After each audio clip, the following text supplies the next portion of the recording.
Eu gostaria de dar boas-vindas ao nosso convidado especial de hoje, o ex-ministro da Justiça e da Segurança, Sérgio Moro. Essa vai ser uma conversa muito importante no momento em que o Brasil precisa rever brutalmente as suas políticas de combate à corrupção.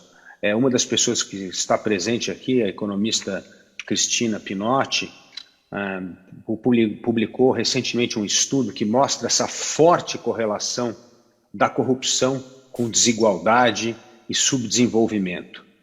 Então, a corrupção é um câncer no país, ela é o retrato da captura dos interesses corporativistas do Estado brasileiro, ela enfraquece as instituições, ela aumenta o descrédito da democracia, a corrupção distorce as leis de mercado, a competitividade, tem enorme impacto na baixa produtividade do país e, acima de tudo, ela destrói a igualdade de oportunidade.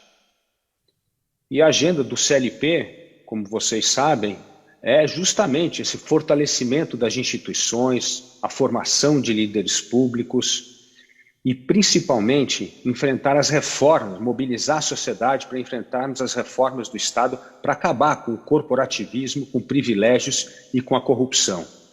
Porque nós acreditamos que é assim que nós vamos restaurar a confiança e a credibilidade na democracia. E é por isso que o nosso convidado especial hoje, Sérgio Moro, uma pessoa que tem uma história dedicada ao combate à corrupção no Brasil, que por comandar a Operação Lava Jato teve um papel incrível em revelar a Constituição e condenar pela primeira vez políticos e empresários envolvidos com os escândalos de corrupção no nível governamental.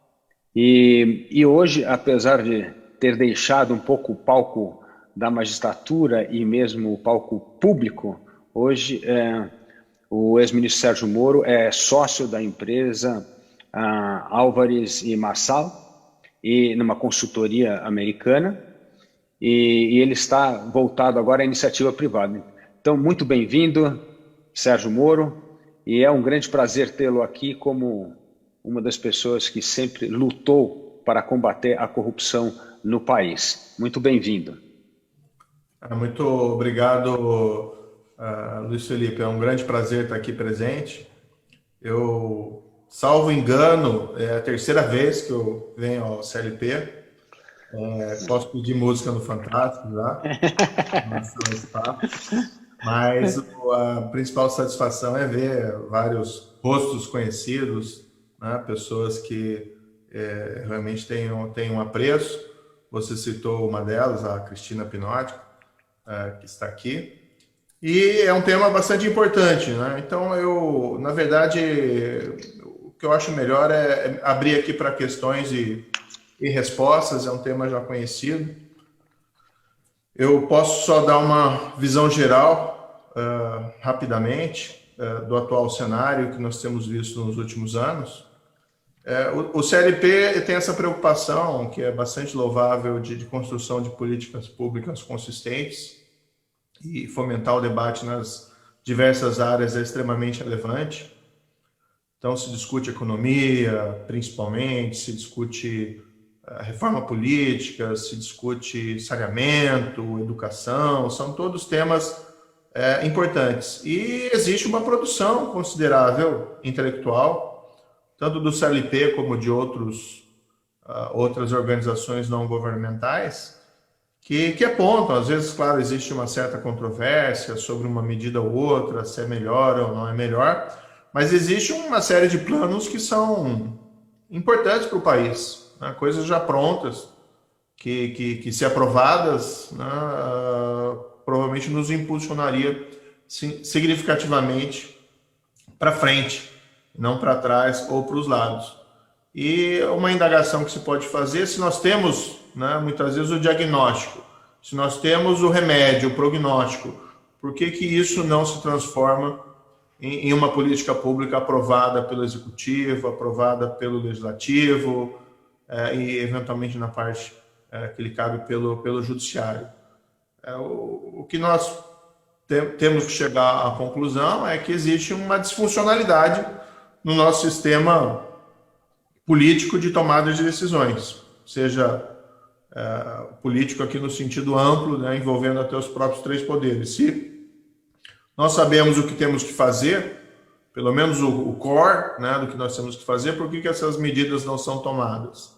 E aí são vários fatores que nós podemos discutir. Um deles é a corrupção. A gente sempre pensa o custo da corrupção mais como um problema de suborno, de impacto no orçamento público, porque acaba sendo suportado em última análise pelo orçamento público, e isso tem um efeito realmente impactante.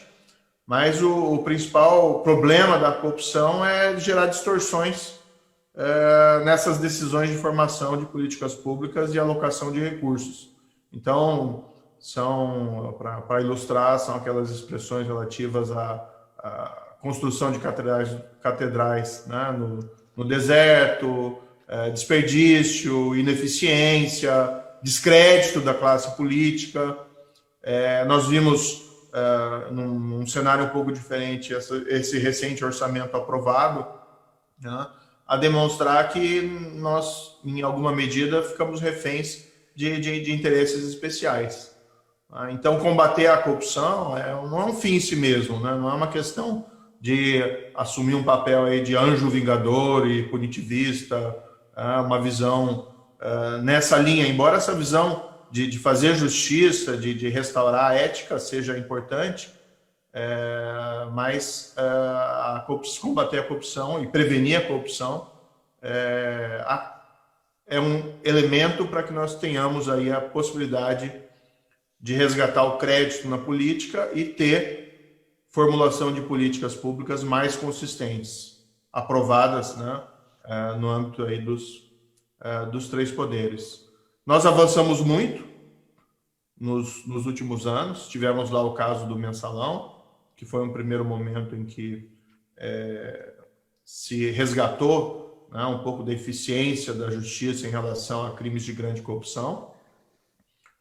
Depois nós tivemos a Lava Jato, que foi um avanço, né, foi em números e de esquema criminoso revelado muito superior ao caso do mensalão. Pelo menos, se nós vamos pensar no retrato geral, foi a primeira vez que talvez nós tivemos um retrato negativo, mas um retrato bastante verdadeiro do que acontecia na administração pública brasileira. Nós já suspeitávamos, não? Mas é diferente quando se vê os fatos. Eu sempre lembro uma comparação que se falava antigamente do tigre, né? Se descrevia no Ocidente o que era o tigre, o animal, o tigre, e era difícil para as pessoas compreenderem o que era um tigre. Mas quando se vê um tigre, você daí tem uma ideia realmente do que a gente está falando. E a corrupção é a mesma coisa. Uma situação é tratá-la de maneira hipotética ou suspeitar da existência. Outra é ver os fatos, é mergulhar nessas entranhas. E aí nós vimos como nossa política estava deteriorada. E foi um grande avanço. O Brasil, que era visto como um país de impunidade da grande corrupção, de corrupção espalhada, né? Teve até um embaixador americano que, muito antes, né, do próprio Lava Jato, foi criticado aqui internamente, porque num comunicado interno ao secretário de Estado norte-americano disse que a corrupção que era disseminada, mas é isso mesmo, né? Pelo menos isso foi revelado. Um país que era visto como de corrupção disseminada e de impunidade da grande corrupção passou a ser visto com uma certa admiração internacional, porque não só estava cuidando dos seus problemas, mas também se transformou num agente cooperante contra a corrupção no mundo inteiro, em especial na América Latina. Então foi um grande avanço, né? Todos nós vivenciamos isso. Agora nós estamos sofrendo retrocessos, né? E retrocessos que não vamos apontar aqui o dedo para pessoas específicas, mas vem dos três poderes. Isso está minorando, né, os avanços que nós tivemos nos últimos tempos. Entretanto, na minha avaliação, o legado mais importante é mostrar que a corrupção é um fenômeno de fraqueza institucional e cultural, o que significa, né, que não existe um destino manifesto de nós sermos corruptos. Nós podemos enfrentar a corrupção com políticas públicas consistentes. Como você... Por favor, gente, só para manter os microfones fechados aí das pessoas aí, porque senão atrapalha aqui, por favor. Desculpa, ministro. Não, perfeito. Como você disse, hoje eu estou na iniciativa privada, né? Eu estou na Álvares de Marçal. Tem até um sócio nosso aqui participando, que é o Guilherme Henriques. Convidei ele para participar, para conhecer o CLP. E, bem, o que eu estou fazendo hoje? Eu acredito no papel do setor privado em relação à política de integridade e anticorrupção. Assim como a gente fala muito em ESG, hoje em dia, das preocupações das empresas com a parte social, com parte do meio ambiente, existe a parte da governança que compreende políticas de integridade. E a gente vê internacionalmente, existe um grande movimento em torno não só do ESG, mas também de políticas de integridade e anticorrupção. Então, apesar desses nossos retrocessos aqui, eu acredito que isso seja temporário, né? E que há uma tendência internacional por maior integridade no setor privado que vai acabar contaminando com o tempo, no bom sentido, evidentemente, o setor público. Né? Além de nós estarmos cada vez mais no mundo pequeno. Né? A globalização tem trazido avanços, por exemplo, em cooperação internacional entre as autoridades públicas, mas também questões relativas à jurisdição extraterritorial. O que nós vimos no próprio âmbito da Operação Lava Jato, empresas brasileiras, de uma forma que nós não víamos antes, pelo menos não na mesma quantidade e frequência, tendo que resolver questões com jurisdição extraterritorial de países como Suíça e Estados Unidos. Isso também contribui, se a gente deixar de lado aquele ufanismo tolo de... vamos dizer, sermos soberanos para ser corruptos, ou sermos soberanos para destruir o meio ambiente, se nós deixarmos isso de lado, nós vamos ver que isso pode contribuir para avanços. Moro, a primeira pergunta aqui, que já apareceram várias, como é que você vê a decisão de ontem do Supremo Tribunal Federal de ter considerado a sua atuação como parcial nos julgamentos da Lava Jato? Isso é um sinal de que o retrocesso da Lava Jato começa com esse julgamento da sua parcialidade e começa a limpar a barra do ex-presidente Lula? Veja, é difícil comentar decisões do Supremo. Primeiro, deixar claro aqui, eu respeito institucionalmente o Supremo Tribunal Federal. É uma peça importante, né, dentro do nosso Estado de Direito. Evidentemente, ali sou afetado pessoalmente pela decisão, mas não tenho como concordar. Né? O fato que eu posso dizer, durante a Operação Lava Jato, se julgou ali com base nos fatos, com base nas provas, com base nas leis. Todas as pessoas que foram processadas, acusadas, condenadas, foi porque haviam cometido crimes, seja de pagamento de suborno, seja de recebimento de suborno. Os fatos ali não foram inventados. Nós tivemos de retorno, né, já efetuado aos cofres públicos, cerca de 4 bilhões de reais que foram recuperados. As empresas envolvidas, várias das empresas envolvidas, fizeram acordos que a gente chama de leniência com o poder público, admitindo os fatos, reconhecendo os seus crimes, pagando indenizações. Claro que se pode pegar um ou outro caso circunstancialmente, discutir fatos, discutir provas, mas o que foi feito com uma pretensão de correção. E as decisões que foram tomadas foram mantidas pelo Tribunal de Apelação, pelo menos quando se fala dos casos em Curitiba, foram mantidas pelo Tribunal de Apelação de Porto Alegre, foram mantidos pelo STJ. Então, posso lhe assegurar que não existiu nenhuma espécie de persecução ou de julgamento tendo em vista a opinião política de X ou opinião política de Y. Eu, particularmente, nunca tive nenhuma animosidade em relação a nenhum acusado ali dentro do processo. Sempre tentei tratar esses casos da maneira mais serena possível. Até porque, como eu disse, não é uma questão, justiça não é uma questão de vingança, né? Justiça é uma questão simplesmente de aplicar a lei. E, infelizmente, né, a dimensão dos fatos acabou levando com que algumas pessoas dissessem, para atacar a operação, dissessem que teria havido uma criminalização da política. Mas, no fundo, quem criminaliza a política é quem se envolve em práticas de suborno. E os fatos ali revelados envolviam uma prática tão disseminada, né?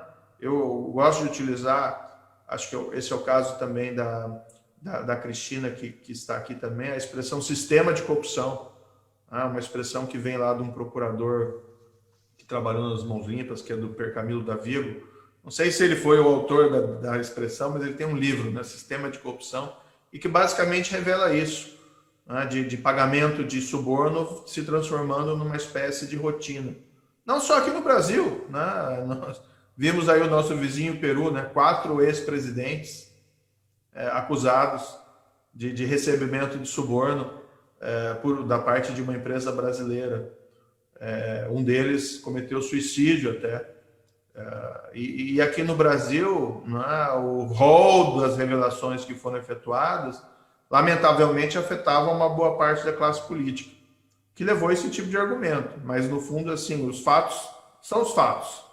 Né? Fatos são, repetindo aí um ex-presidente norte-americano, os fatos, às vezes, são coisas teimosas. E não se mudam os fatos, por mais que se queira construir narrativas em cima dos fatos. Exatamente, né, ministro? Essa aqui é uma das perguntas que já começa a aparecer aqui. Os fatos não mudam, mas as narrativas mudam. E a narrativa agora de que Lula é vítima de perseguição na justiça casa com uma pergunta que está sendo feita aqui que me parece muito pertinente. Esse é o início da decadência do combate à corrupção no Brasil? Ou seja, a Operação Lava Jato vai seguir o fim patético que foi o caso das Mãos Limpas na Itália? É aqui, daqui para baixo, é ladeira abaixo, daqui para frente? Eu diria que isso se insere num contexto mais geral, não começou agora, né? Então, que nós tivemos algumas decisões judiciais anteriores que dificultaram a própria questão da revisão da execução da condenação em segunda instância, que foi uma decisão de novembro de 2019, algumas iniciativas legislativas que têm um efeito, vamos dizer, ruim para o combate à criminalidade e à corrupção. Por exemplo, a nova lei de abuso de autoridade, ela tem um efeito que a gente pode chamar de um efeito deterrente, né? O deterrent effect, como eles chamam lá nos Estados Unidos, que gera um efeito intimidatório em relação à atuação independente de juízes, procuradores, agentes policiais. A própria, vamos dizer assim, ou você tem um comprometimento, né, sério com prevenção e combate à corrupção, e como eu disse, assim, não estou dizendo que o mundo se esgota nisso, nunca, né? É um meio para você alcançar a possibilidade de construir políticas públicas mais consistentes, evitar desperdício de recursos, gerar alocação ótima de recursos, evitar a competição desleal dentro do mercado, fomentar no setor privado políticas de produtividade e não políticas de boas relações com o poder público unicamente, né? Enfim, eu acho que depende de nós. O ponto favorável, né, e aqui eu reitero, existe uma tendência internacional, tá, de maior integridade e de prevenção à corrupção, tá? Que se reflete em vários aspectos, né? Por exemplo, apesar de tudo, nós tivemos alguns avanços legislativos. A Lei Anticorrupção de 2013, a Lei Anticorrupção de 2013 empresarial brasileira, né? Lá fora eles chamam do Clean Companies Act. Não só no Brasil, nós temos leis que foram aprovadas na esteira da Operação Lava Jato, de certa maneira talvez influenciadas na Argentina em 2016, no Peru em 2018, no México em 2016, quer dizer, na Argentina acho que foi em 2018. para ficar apenas aqui em 3 exemplos, baseados um pouco na lei brasileira, mas principalmente no FCPA norte-americano. Nós tivemos em 2016 a lei das estatais, que foi um avanço na governança das nossas empresas estatais, estabelecendo ali critérios técnicos para nomeação de membros de conselho de administração, de conselho fiscal, estabelecendo restrições, e nós estamos vendo como esses instrumentos são importantes, embora nem sempre eles configuram uma proteção absoluta contra interferências indevidas nas nossas estatais. Nós tivemos agora uma nova lei de licitações, que tem aspectos positivos, por exemplo, ela busca fomentar a adoção pelas empresas de políticas de integridade, isso é bastante relevante. Então, assim, estamos vivendo certos retrocessos, depende de nós a construção do futuro, o que é óbvio, dentro de uma democracia. Agora, existem alguns sinais positivos. Como eu disse, hoje, a minha crença é muito mais no papel do setor privado nessa área do que no papel do setor público, né? Infelizmente. Dá para se trabalhar nessa outra perspectiva, né? Porque é aquela história, a corrupção envolve quem paga e quem recebe. Se um deles não participar, fica ela um tanto quanto comprometido. Claro que o ideal seria que nós tivéssemos de ambos os lados políticas mais consistentes, né? Porque isso realmente é transformador.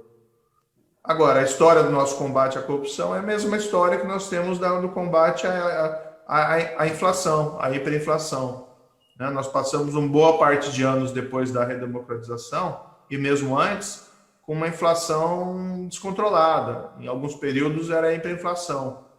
E chegou um momento ali, histórico, que, né, principalmente os economistas aqui, mas mesmo quem não era economista, eu também vivi esse período, não sou tão novo assim, que a gente achava que a inflação era natural, né, que era um problema estrutural da nossa economia e que a gente perdia tempo tentando lutar contra a inflação. O melhor era aprender a conviver com ela. E aí, utilizados aqueles remédios errados, a superindexação, que retroalimentava a própria inflação. E, de repente, veio, né, em 94, um projeto político consistente, com formulação de políticas públicas consistentes, e a inflação deixou de ser um problema, vamos dizer assim, pelo menos um problema central. Agora, nós estamos vendo que, nós sabemos que, se não tomar cuidado, ela volta. Então, é sempre algo que vai ter que estar sendo trabalhado. Mas o período que nós vimos a inflação como algo natural e que não podíamos fazer nada em relação a ela, foi superado. A mesma coisa a questão da corrupção. Dizer que a gente não pode fazer nada, bem, nós temos a Operação Lava Jato aí para mostrar que sim, né, nós podemos. Agora, precisamos continuar trabalhando. Ministro, uma das questões que começa a aparecer bastante aqui é que a luta contra a corrupção é a luta contra o corporativismo, é aprovar reformas para desmantelar esse poder do corporativismo público e privado que captura o Estado. E aí captura os benefícios e cria essa enorme distância, tanto de igualdade de oportunidade, como das regras de mercado, da livre iniciativa. Um pouco do que o senhor acabou de citar aí, a questão do Plano Real, o Plano Real também deu certo porque foi acoplado com várias reformas estruturantes do Estado que foi aprovada. Então aqui a nossa questão é como avançar nesse combate ao corporativismo, ao privilégio, que acaba, sim, aumentando esse estímulo à corrupção. O senhor é otimista em relação à aprovação das reformas estruturantes no país? Entendo que ela é uma agenda necessária, né? E muito relacionado à corrupção, você tem os privilégios, né? O que se tem, em muitos casos, é uma captura do Estado, né, em prol de interesses especiais. Então, quando você se admite, por exemplo, que uma nomeação para um cargo em uma empresa estatal ou um cargo dentro da própria administração pública direta, que o critério a ser considerado seja eminentemente político, e isso leva com que muitas vezes sejam colocadas pessoas ali absolutamente despreparadas, né, você está subordinando o aparelho, o interesse público ao interesse ali paroquial, a um interesse político partidário momentâneo. Né? Então é preciso, sim, combater a corrupção, não só com mecanismos, precisa de punição, tá? Existe aquela velha história do risco e oportunidade, né? Do porrete e da cenoura, do stick and the carrot, e você precisa ter tanto a perspectiva de aumentar o risco como diminuir a oportunidade.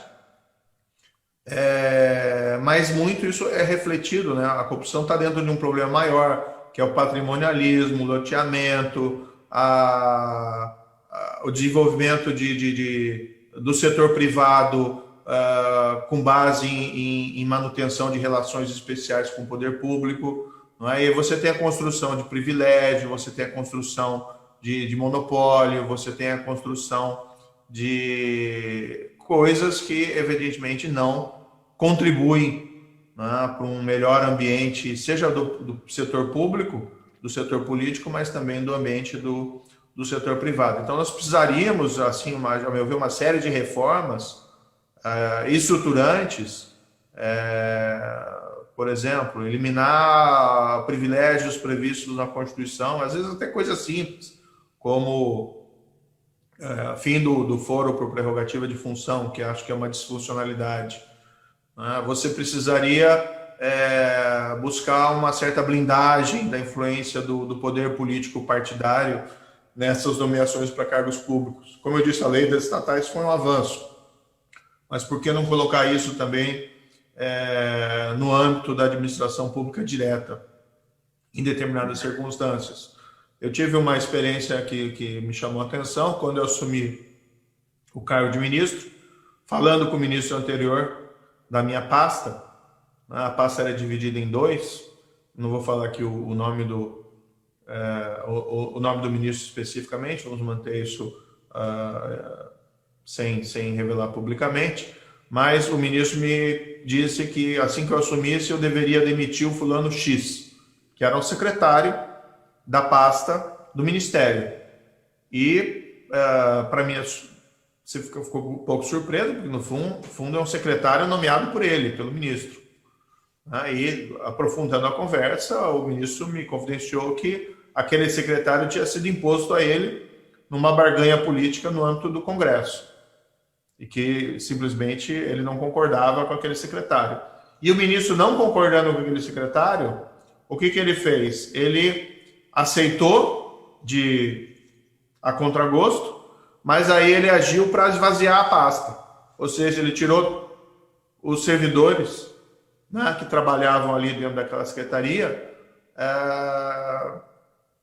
tirando a capacidade daquela secretaria de fazer o seu trabalho. Ou seja, um jogo de erros, né?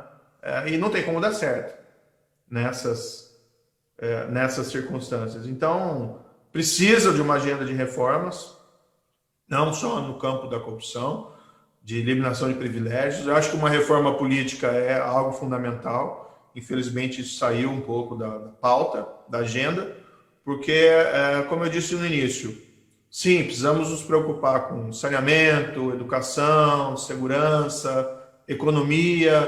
Né? As pessoas querem um governo que lhes dê oportunidades para que elas sejam felizes, construam a sua própria felicidade, mas precisam ter oportunidades. Precisa ter criação de oportunidades. Agora, a grande pergunta é, por que nós, tendo diagnóstico, tendo prognóstico, por que nós não conseguimos implementar essas políticas públicas? O que está tão de errado no Brasil nos últimos 30 anos que nós vivemos patinando? É falta de conhecimento? Não é falta de conhecimento. Né? Mesmo aqui nessa audiência tem pessoas extremamente qualificadas. Né? Você, Felipe, está dedicado sempre lá a construir bons projetos de lei nas mais diversas áreas. E nem tudo é reforma gigantesca. Né? Muitas vezes são micro-reformas, mas que aprovadas fazem uma grande diferença. De vez em quando, uma delas emplaca, né? Com algumas alterações, mas algumas delas emplacam, como a nova lei do saneamento. Não é? Mas por que a gente não consegue fazer isso de uma maneira consistente, em alto nível? Por que nós estamos sempre patinando? O problema é que nós precisamos ter mudanças que permitam a aprovação dessas políticas públicas consistentes, o que envolve reforma política, muitas vezes pode envolver reforma judiciária, enfim, uma série de coisas.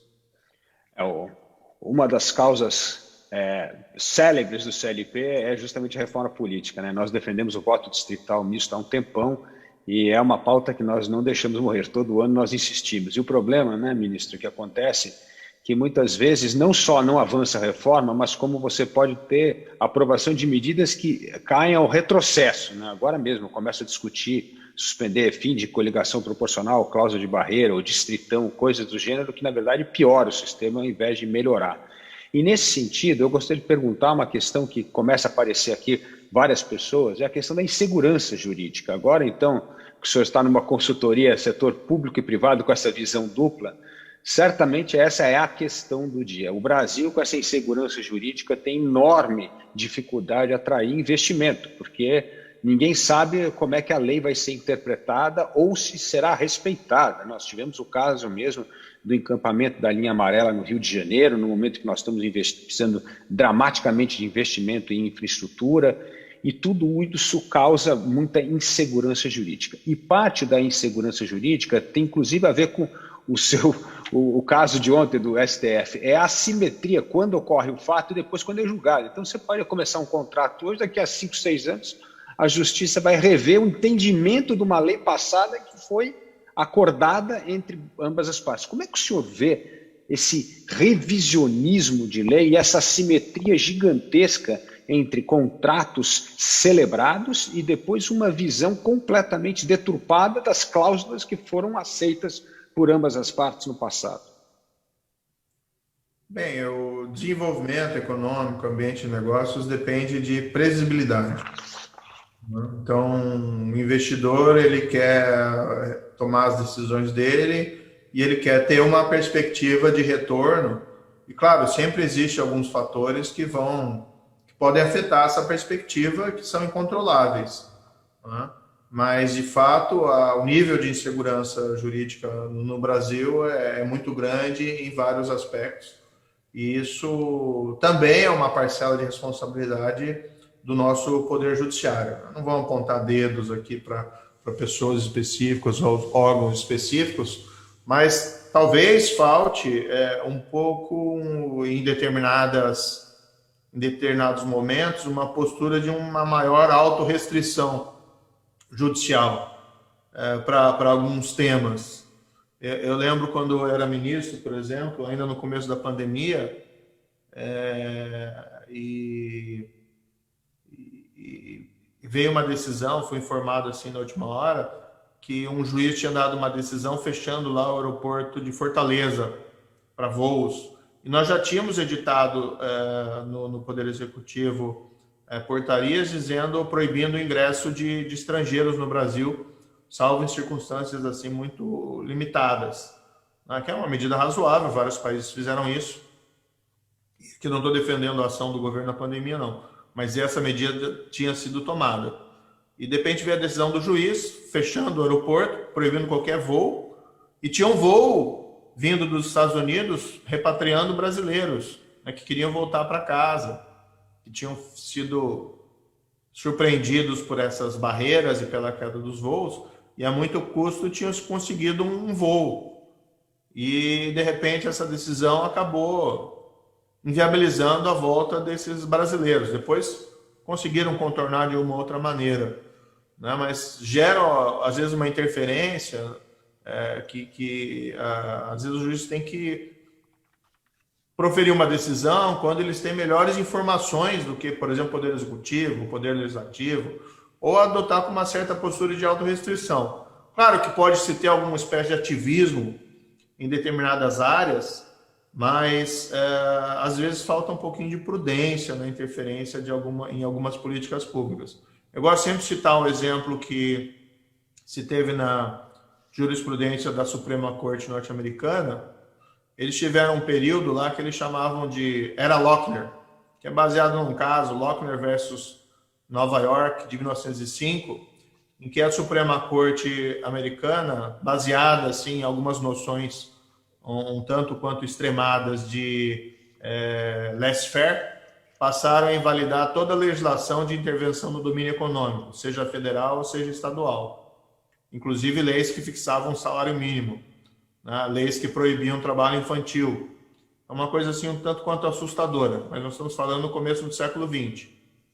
E a Suprema Corte foi muito criticada nesse período, mudou essa jurisprudência só quando veio o New Deal, do Franklin Roosevelt, e a partir de então eles começaram a adotar um duplo padrão na revisão de políticas públicas. Se é matéria econômica, nós vamos dar uma grande deferência às decisões tomadas pelas outras esferas de poder. Se for temas envolvendo direitos fundamentais, em especial alguns direitos fundamentais, nós podemos ter uma postura mais ativista, né? Talvez aí seja o caminho a ser seguido. Então, naqueles campos nos quais é uma tradição do Poder Judiciário a sua atuação, em matéria de direitos fundamentais, em matéria de aplicação da lei criminal, que é o campo próprio do Poder Judiciário, não estou dizendo aqui ativismo, mas o Poder Judiciário pode ter mais, deve atuar com um certo campo maior de liberdade. Agora, interferência em política econômica eu acho um pouco complicado, né? Não que não pode em absoluto, mas o que me parece mais recomendável é uma atuação, uma postura de autorrestrição. Ministro Moro, muitos participantes aqui da nossa CLP Talk são gestores públicos, porque afinal de contas é isso que o CLP faz, é formar lideranças públicas, né?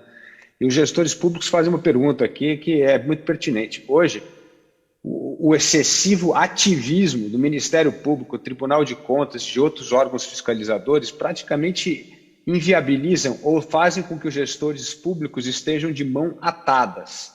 Como é que o senhor vê esse papel de órgãos fiscalizadores ingerindo, na verdade, no poder legítimo do mandatário e do governo? Às vezes existe, como eu disse, alguns excessos, né? Então a gente pode pontuar alguns excessos, mas evidentemente não é esse o caso das pessoas que fizeram as perguntas, mas é difícil encontrar vamos dizer assim, um remédio abstrato para essas situações específicas. Porque também existe, né, a necessidade de submeter alguma espécie de controle às políticas públicas. O caso do Tribunal de Contas, sinceramente, eu acho que o Tribunal de Contas, às vezes, interfere no mérito, né, dos atos administrativos, quando a discussão deveria ser mais em torno de licitude ou ilicitude, legalidade ou ilegalidade dos dispêndios, né? A partir do momento em que eles passaram a entender que eles podiam também analisar a eficiência das políticas públicas, eles passaram a interferir um pouco nas opções que cabe ao administrador, não tanto a eles. Claro que se eventualmente tiver uma situação gritante, é um pouquinho diferente. No campo do judiciário, como disse, é a mesma situação que eu coloquei antes. Precisa ter uma postura um pouco mais de autorrestrição e interferência em algumas políticas públicas. E também a percepção de que há direitos que dependem de orçamento, né? Então, às vezes, também não é o administrador que não quer implementar aquele direito, mas não existe orçamento suficiente para tanto. Agora, eu tenho uma dificuldade assim de poder afirmar isso em abstrato, porque existem também a possibilidade de, em determinados casos, submeter uma determinada política pública a um escrutínio rigoroso, né, e fundamentado, e eventualmente apontar, né, ao administrador, essa realmente não é uma decisão mais correta no sentido de igualdade de direitos. Para colocar um exemplo aqui, vamos sair para fora do Brasil um pouco, né, mas voltando à Suprema Corte norte-americana, né, eu gosto de falar da Suprema Corte norte-americana, acho que tem uma produção muito interessante. Mas na década de 50, lá nos Estados Unidos, a Suprema Corte norte-americana tomou uma decisão dizendo que a segregação racial nas escolas públicas era inconstitucional. Até então, eles tinham uma política lá de separados, mas iguais. Né? Ou seja, desde que as escolas tivessem as mesmas condições, você ter a segregação nas escolas não haveria nenhum problema. Claro que as escolas nunca eram iguais na prática. Mas, enfim, muitos também diziam, olha, esse é um ticket que a Suprema Corte não deve comprar. Isso tem que ser uma evolução paulatina, cultural. A mesma coisa quando se diz de corrupção. Né? Vamos combater a corrupção. Não adianta fazer nada, é uma questão cultural. Né? Então, aquela questão de remeter às calendas gregas quando nós vamos resolver o problema cultural. E a Suprema Corte tomou uma decisão importante, em 1954, dizendo, não, isso aqui é errado. Isso aqui é tratar... Você tem recursos públicos e você está alocando esses recursos públicos de uma maneira discriminatória. Então, é possível também o judiciário interferir em determinadas políticas públicas. Agora, precisa ter fundamentação, precisa ter rigor e não voluntarismo, o que às vezes a gente verifica em algumas hipóteses. Mas compartilho das angústias desses gestores. Eu também fui ministro da Justiça e Segurança Pública, e a gente vê às vezes como é difícil, como a máquina é lenta, como a burocracia é complicada, mas ainda assim é possível fazer, né? Fazer boa gestão. Não quero falar que é um pouco complicado fazer autorreferências, mas nós, durante o período de ministro da Justiça, nós fizemos coisas boas, independentemente de projetos de lei ou de trabalho junto ao legislativo, ou mesmo fora da área anticorrupção. Nós, por exemplo, fizemos trabalhos importantes no contra o crime organizado, vamos dizer, executando e implementando o nosso Banco Nacional de Perfis Genéticos, que é algo importante para a elucidação de outros crimes. No campo do consumidor, nós tivemos ali bons avanços de políticas públicas com gestão executiva, não necessariamente se precisa mudar a lei. Claro que às vezes mudar a lei é importante, mas, enfim, tem espaço para avançar, sim. O seu espírito público é o tema das próximas perguntas aqui. Se o senhor tem tanto espírito público, vai entrar na disputa eleitoral de 2022 e ser candidato à presidência da República e enfrentar Lula e Bolsonaro, quebrar o monopólio dos populistas? Eu tenho repetido, o meu foco atual é o setor privado. Né? Eu ingressei nessa consultoria Alves Marçal. O que me atraiu em particular é que é uma empresa internacional, ela tem um ramo forte ali no Brasil, mas ela tem escritórios espalhados no mundo inteiro. E o que eu pensei em particular foi o seguinte: olha, eu quero não só ter uma boa oportunidade profissional, mas eu quero crescer, amadurecer como profissional. E a melhor forma é você começar a pensar a nível global, né? Ter essa possibilidade de interação com equipes de outros países para você crescer. Né? Eu vi de um grande empresário brasileiro recentemente uma afirmação no sentido de que a cada 10 anos você tem que se reinventar. Né? Como eu passei 22 anos na magistratura, então eu estou com crédito, né? Tem que aproveitar esse crédito. Enfim, eu acabei fazendo essa opção. Como eu disse, eu acredito no poder aí do setor privado. Nós estamos vendo hoje na questão ambiental, né, como tem surgido iniciativas no âmbito do setor privado para buscar compensar um déficit de discurso de políticas públicas do setor público nessa área. Claro que isso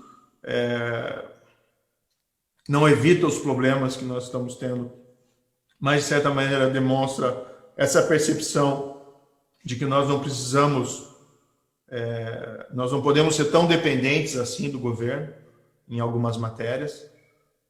Nós estamos vendo nessa iniciativa também, que é bastante louvável, o Unidos pela Vacina, né? O setor privado buscando soluções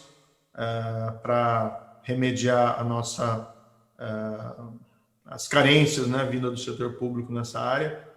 Não existe a possibilidade, pelo que se viu até o momento, de aquisição privada de vacinas, mas existe toda uma estrutura que o setor privado pode colaborar para agilizar a vacinação, né, porque é claro que exige muito mais coisa do que somente a vacina.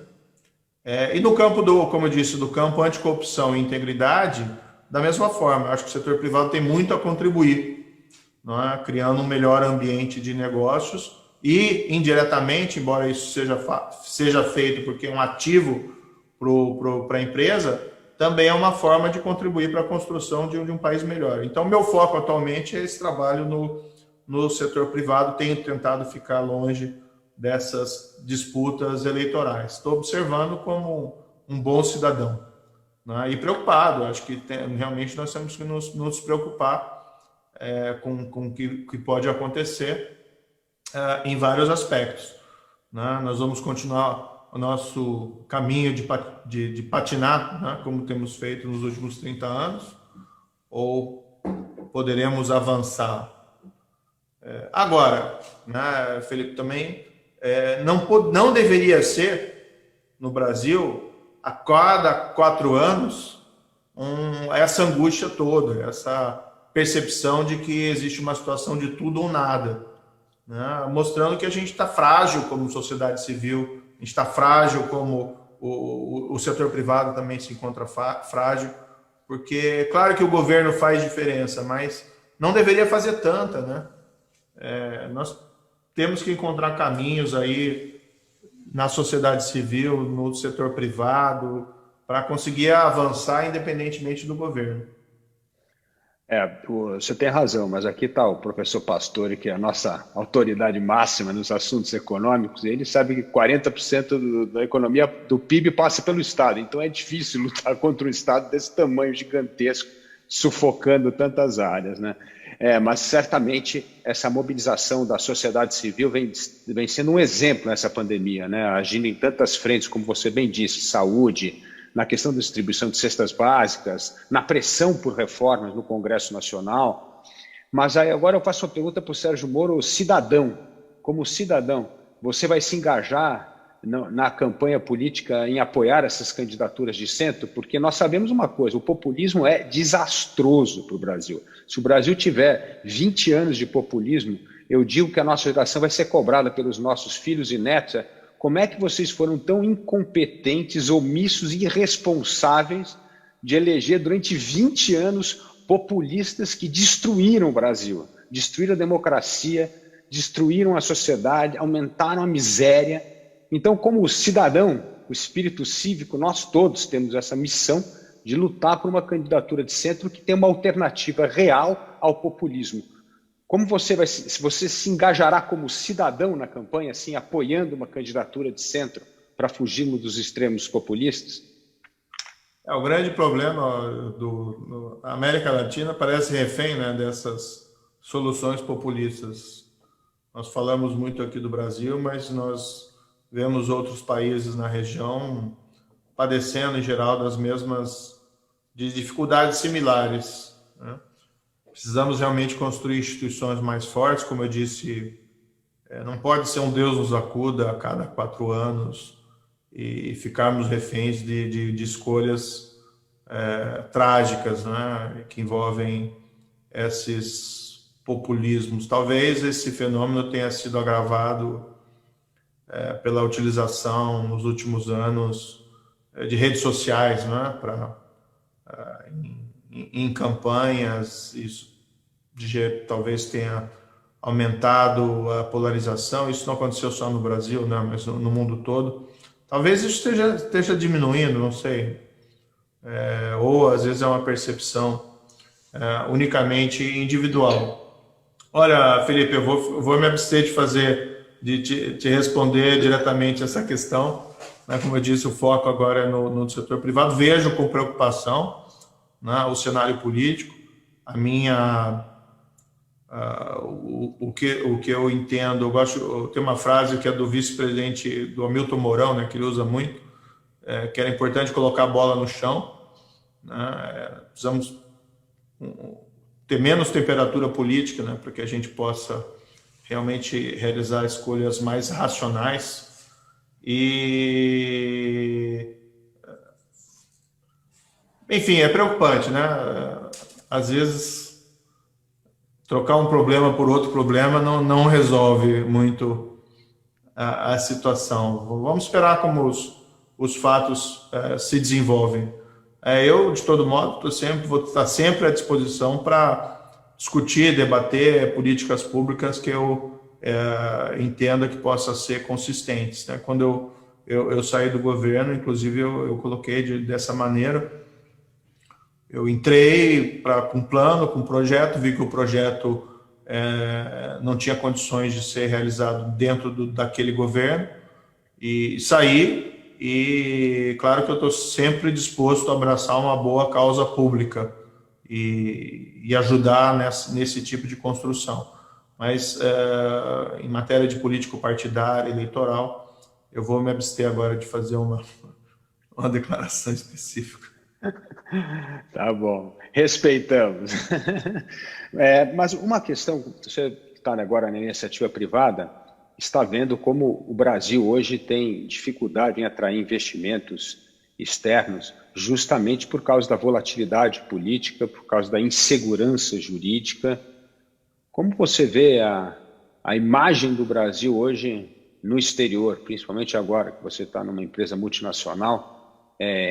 Isso deve passar com uma eleição mais serena ou isso deve continuar punindo o Brasil e não receber investimentos externos em larga escala por causa da volatilidade política e por causa da insegurança jurídica? Se vivem de alguns momentos. Então, eu tive até a oportunidade de conversar com alguns fundos estrangeiros em certas oportunidades. E, por exemplo, esse próprio combate à corrupção, o aumento de políticas de integridade é algo facilmente vendável lá fora, né? Porque o investidor quer previsibilidade. E a questão da corrupção também é algo que afeta a previsibilidade. Então, eu ouvi de não poucos fundos estrangeiros a afirmação de que a Lava Jato abriu o mercado para eles, abriu o mercado brasileiro para eles, porque antes eles não tinham coragem aqui de colocar dinheiro. Claro que isso não é uma política de todos, né? Mas isso vai ser cada vez mais frequente, assim como as empresas estão preocupadas hoje em investir e ter políticas de conformidade ambiental, né? Não ser vistas como poluidoras ou contribuintes para o aquecimento global, certo que existe às vezes um pouco de hipocrisia em algumas situações, mas essas políticas, né, de ESG, de integridade, anticorrupção vão estar cada vez mais presentes. Durante a Lava Jato, isso foi um ponto positivo para o Brasil. Hoje a imagem do Brasil está desgastada. Agora, o Brasil é um país muito relevante em termos de dimensão, população, economia, para se tornar um completo pária internacional. Existe um volume de recursos hoje disponíveis, né, no mundo, e o Brasil vai continuar atraindo investimentos. Poderia atrair mais se tivesse uma melhor imagem internacional nesse momento. Mas vamos acreditar que o Brasil é maior do que os nossos problemas circunstanciais e que eles podem ser superados. Nós esperamos que sejam superados em breve, sem que seja trocado um problema pelo outro. Mas é aquela história, né? O Brasil tem tudo para dar certo, ser o país do futuro, mas estamos patinando há uns 30 anos, com alguns bons momentos nesses últimos 30 anos, mas sem uma consistência a longo prazo. É ruim para todos. Ministro, tem duas últimas perguntas aqui, o nosso tempo já está esgotando. Uma é se o senhor se arrepende de ter participado do governo, e a segunda, se vale a pena ser honesto no Brasil. Olha, não me arrependo, porque no fundo eu vi, quando eu saí do governo, eu recebi um convite do presidente eleito, e embora tivesse já muitos juízos negativos, havia uma expectativa, né, de que a vestimenta do político radical seria abandonada por uma postura um pouco mais de estadista. E quando eu fui houve pesquisas na época apontando uma aprovação da minha decisão da ordem de 85%. E eu realmente vi aquela possibilidade de, em Brasília, não é, se construir políticas públicas mais consistentes. Claro que o Ministério da Justiça e Segurança Pública tem uma série de atribuições enormes, mas o foco era combate à corrupção, ao crime organizado, à criminalidade violenta. Hoje a gente esqueceu alguns desses temas, mas, por exemplo, o número de crimes violentos no Brasil é algo também que gera uma insegurança aqui pior do que a jurídica, né? Uma segurança física para as pessoas, né? Nós chegamos em 2017, que foi o recorde absoluto, 67 mil homicídios no ano. Ou seja, certamente todos vocês já ouviram a afirmação de que vou deixar o Brasil porque é muito inseguro, o risco de você ser vítima de um crime é significativo.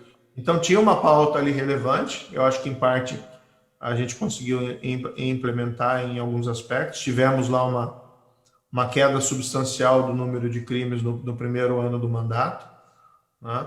Claro que não, ninguém inaugura nada do zero, né? Existiam políticas públicas que vinham sendo tomadas, que estavam melhorando, né? Estavam gerando a redução da criminalidade, mas nesse percentual que aconteceu nesse ano, 19% de queda de homicídios, foi algo realmente inédito na nossa história. No ano seguinte, né, em 2020, eu saí, e aí não teve como acompanhar muito, e de todo modo nós tivemos o problema da pandemia, que nubla toda a possibilidade de uma comparação na estatística com o passado. Eu achava até que os crimes iam cair, né, mas depois se constatou que no fundo eles aumentaram em 2020. Também em decorrência talvez de outros fatores, de outras políticas que foram adotadas pelo Executivo, e que infelizmente eu era contra no Ministério da Justiça, mas não conseguia assim ser uma força suficiente para obstaculizar, como essa questão da expansão, né, do porte de arma, posse de arma no Brasil, que eu acho realmente contraproducente para fins de controle da violência.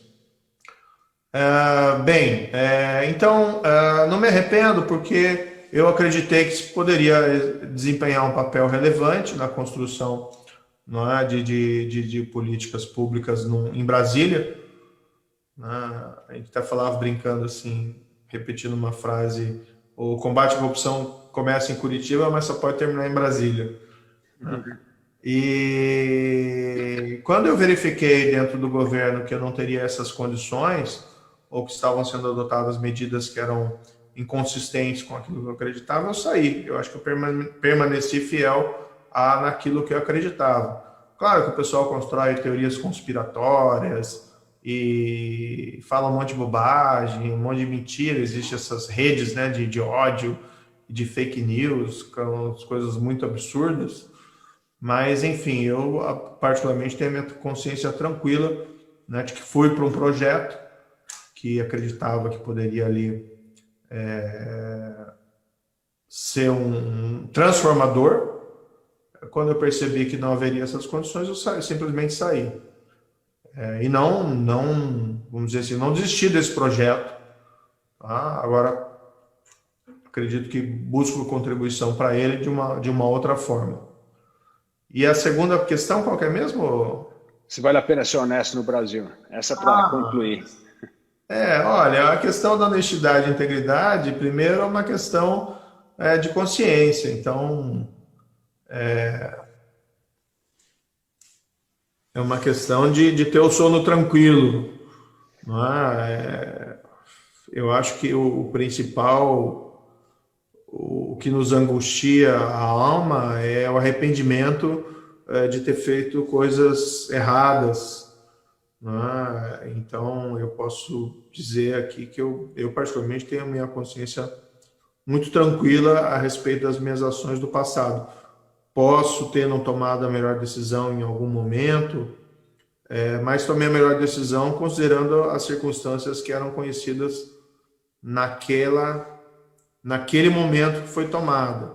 Também não sou senhor da razão, né? Então, eventualmente posso ter cometido algum erro de avaliação, mas aquela pretensão de correção, aquela ideia de fazer sempre a coisa certa, sempre foi um princípio que guiou, né, os meus passos. Acho que isso é extremamente relevante. E sim, vale a pena, né? Mesmo a gente vê hoje no mundo dos negócios, a integridade é um ativo. Uma empresa que vem investir capital no Brasil, muitas vezes ela quer fazer aqueles procedimentos de due diligence e ela quer saber não só de passivo tributário, né, de dívida, ela quer saber a empresa tem problemas aí com a lei, qual que é a reputação dela. Eu compro essa empresa e de repente aparece um escândalo de corrupção passado, né? Como é que eu vou enfrentar isso? As empresas que melhor se saíram, né, depois de escândalos de corrupção ou de fraude foram aquelas que reagiram mais rapidamente, né? A gente pode comparar o que aconteceu com a Siemens com o que aconteceu com outras empresas que demoraram muito, às vezes, para reagir da forma apropriada. Então, mesmo para o mundo dos negócios, a integridade é um ativo. Para a parte política, igualmente. Nós hoje talvez estejamos num momento um pouco ruim, em que é impressionante, né? Tantos agentes políticos enrolados em posições de poder, né? Ou de perspectivas de poder, algo que nos entristece bastante. Mas a integridade sempre vai ser um ativo, inclusive político, importante, né? E quando você não tem isso, você se vira refém, né? O que a gente vê em as pessoas que ocupam posições de poder relevante é que a pessoa acaba virando refém do sistema porque ela tem um telhado de vidro, né?